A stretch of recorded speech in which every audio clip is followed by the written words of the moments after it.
آقا فرماتے ہیں عورت اگر صبر کرے شوہر کے ظلم پر تو مریم اور آسیہ کا ثواب پاتی ہے، اور شوہر صبر کر لے بیوی کے ظلم پر تو اللہ اسے صبر ایوب کا ثواب عطا فرماتا ہے۔ یہ اسلام ہے، لیکن یہ سب باتیں کب سیکھو گے؟ جب پڑھو گے، قرآن پڑھو، حدیث پڑھو، سیرت النبی پڑھو، میرے آقا کی سیرت طیبہ پڑھو، آقا کریم صلی اللہ علیہ وسلم کی ازدواجی زندگی پڑھو۔ کب تک سیریل دیکھ کر کے زندگی جینا سیکھو گے؟ اگر زندگی جینا سیکھنا ہے تو مصطفیٰ جان رحمت کی زندگی دیکھ کر کے جینا سیکھو، تب پتہ چلے گا کیا زندگی تھی حضور علیہ السلام کی۔ اتنا یاد رکھنا، ام المومنین سیدہ عائشہ صدیقہ کہتی ہیں جب میں بیمار پڑ جاتی تھی اور کام کرنے کے قابل نہ رہتی تھی تو حضور علیہ السلام میرے حصے کے کام کر لیا کرتے تھے، حتیٰ کہ گھر کی صفائی تک، حتیٰ کہ آٹا گوننا مجھے نہیں آتا تھا تو حضور مجھے آٹا گون کر دیتے تھے اور میں روٹی پکاتی تھی۔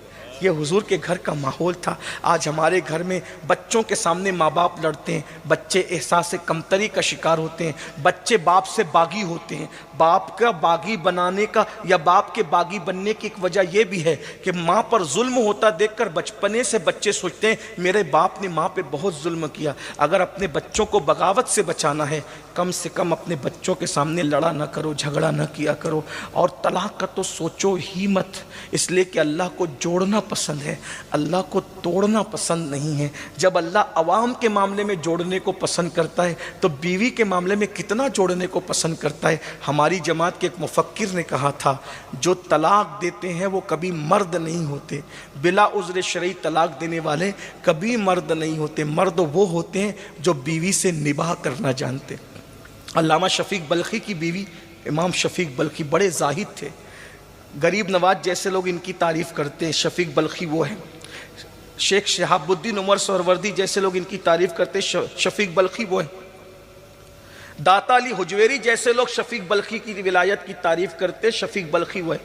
ان کی بیوی بڑی بد اخلاق تھی، تو کسی نے کہا طلاق دے دے، فرمایا یار میں طلاق دے دوں گا، کسی اور سے نکاح کرے گی وہ برداشت نہیں کر پائے گا، اور اس نے جو ظلم کیا اس سے بڑھ کے وہ ظلم کرے گا تو ایک عورت پہ ظلم ہوگا، اس لیے میں طلاق نہیں دیتا کہ میں برداشت کر لوں گا، اس سے بدلہ نہیں لوں گا، لیکن دوسرا شوہر تو بدلہ لے گا نا، تو مجھے یہ گوارا نہیں ہے کہ کسی عورت پر ظلم ہو، اس کو ظلم سے بچانے کے لیے میں اس کا ظلم سہ رہا۔ یہ اللہ والے لوگ تھے، یہ ان کی فکر تھی، یہ ان کی سوچ، یہ فکر علم سے آتی، اللہ کے خوف کی وجہ سے آتی، اللہ کی خشیت کی وجہ سے آتی۔ آئیے ہم اس طرف آتے ہیں، اللہ تبارک و تعالی ہم سب کو توفیق عطا فرمائے۔ اپنے بچوں کو ڈاکٹر، ٹیچر، انجینئر سب بناؤ، لیکن سب سے پہلے جتنا علم حاصل کرنا ایک مسلمان کے لیے فرض ہے، غسل و وضو، نماز، کیا بولنا ایمان ہے، کیا بولنا کفر ہے، کیا بولنا جائز ہے، کیا بولنا ناجائز ہے، یہ ساری چیزیں اپنے بچوں کو سکھانے کی کوشش کرو۔ اللہ تعالیٰ سب سے پہلے مجھے آپ سب کو عمل کی توفیق عطا فرمائے۔ گفتگو کے درمیان اگر کوئی غلطی ہو تو اللہ تعالیٰ معاف کرے، میری گفتگو کے اندر بھی کوئی غلطی ہو تو اللہ معاف کر دے، اور عشاء سے لے کر اب تک اگر کسی اور کی زبان سے بھی کوئی جملہ قابل گرفت نکلا ہو تو اللہ تبارک و تعالیٰ ہم سب کو معاف کر دے۔